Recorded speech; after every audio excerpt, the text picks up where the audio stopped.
নমস্কাৰ, মোৰ নাম শ্ৰীমতী ৰেখি কাশ্যপ আৰু এয়া মোৰ সহযোগী শ্ৰীমতী প্ৰিয়ংকা কোঁৱৰ। আমি দুয়োগৰাকী নৱম শ্ৰেণীৰ ছাত্ৰী। বৰ্তমান আমাৰ সমাজখনত প্লাষ্টিকৰ ব্যৱহাৰ দিনক দিনে বৃদ্ধি পাবলৈ ধৰিছে, যাৰ ফলত সমাজখন অন্ধকাৰ দিশে ধাৱমান হৈছে। যিহেতু প্লাষ্টিকবোৰ পুৰিলে ইয়াৰ পৰা কাৰ্বন ডাই অক্সাইড উৎপন্ন হয়, এই কাৰ্বন ডাই অক্সাইডে জীৱকুল ধ্বংসৰ ফালে গতি কৰাই আছে।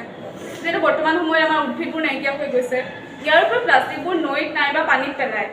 ইয়াৰ ফলত সেই পানীত থকা জীৱ জন্তুবোৰ মৃত্যু হৈছে, নাইবা মাটিৰ সাৰুৱা যি গুণ আছিলে সেই গুণবোৰ নষ্ট হ'বলৈ ধৰিছে। ইয়াৰ আমি কেনেকৈ পুনৰ ব্যৱহাৰ কৰিব পাৰোঁ প্লাষ্টিকক, তাৰ বিষয়ে মোৰ সহযোগীয়ে আপোনালোকৰ আগত বহুতকৈ বৰ্ণনা কৰিব। নমস্কাৰ। যিহেতু মোৰ সহপাঠীয়ে ক'লে যে প্লাষ্টিকৰ ব্যৱহাৰে আমাৰ দৈনন্দিন জীৱনত বহুতো প্ৰভাৱ পেলাইছে, সেয়েহে আমি প্লাষ্টিকবোৰনো পুনৰ ব্যৱহাৰ কিয় নকৰোঁ?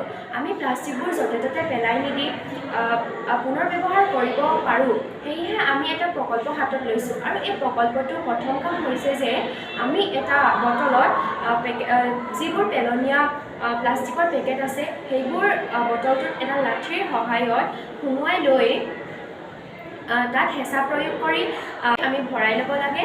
আৰু এইবোৰ আমি ৰাস্তা বনাওঁতে ইটাৰ সলনিও ব্যৱহাৰ কৰিব পাৰোঁ। আৰু এইদৰেই আমি প্লাষ্টিকবোৰ য'তে ত'তে পেলাই নিদি আমি পুনৰ ব্যৱহাৰ কৰিব পাৰোঁ। সেয়েহে আজি সকলোৱে প্ৰতিজ্ঞা কৰোঁ, আহক আমি প্লাষ্টিকবোৰ য'তে ত'তে পেলাই নিদি পুনৰ ব্যৱহাৰ কৰোঁ। ধন্যবাদ।